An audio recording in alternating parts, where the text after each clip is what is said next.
Imagine being left in a locked school bus for hours with no possible way of escaping. Right right before we give you the full story, hit the like button and subscribe to Top 5 Best. And don't forget to hit the bell icon. Cadence, the 7-year-old in question, was dropped off at New Sardis Baptist Church daycare by her mother, Candace Leake, early in the day. She later boarded a bus that would drop her off at school. The little girl ended up dozing off and only realized she was alone after waking up a couple hours later. The bus was parked at the daycare's parking lot, and she was locked inside. All the windows and doors were completely shut, giving her no room of escape. She was completely trapped. No one, including the driver, had noticed the girl was fast asleep at the back of the bus, so he had driven back to the daycare as usual, and Cadence was left inside, dead asleep. It was nearly 6 hours later when she was found by a different bus driver. By this time, she had finally managed to pry open a window and jump out when the other driver had found her. Her mother at the time was panicking since her daughter had not showed up at home at her usual time. She was sure something was wrong, and it was just about to ring up the school when her daughter was brought home, safe and sound.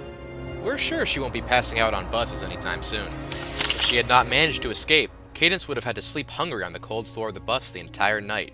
She would have also suffocated in the bus, as the windows were all shut tight. The fumes from inside the vehicle could also give her nausea, and the long hours of exposure could make her unconscious. Every year, around 38 children die from being left in a car alone.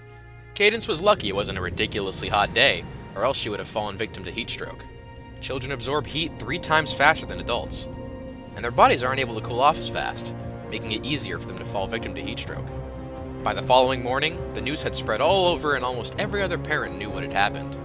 When Daryl Harrington, the pastor of the New Sardis Baptist Church, discovered what had happened, he was utterly dismayed. He was quick to fire the driver and send the daycare director an administrative leave. "This is the first incident of this nature to ever occur at our daycare," said Pastor Daryl. "We will take all the necessary measures to ensure it never happens again." He then apologized directly to Candace, who was still livid about the situation, but it was a little too late. She was appreciative of the pastor's swift moves and apology. However, she stated she won't use the daycare ever again. If I were her, I probably wouldn't either. Thanks for tuning in. Be sure to like, comment, and subscribe.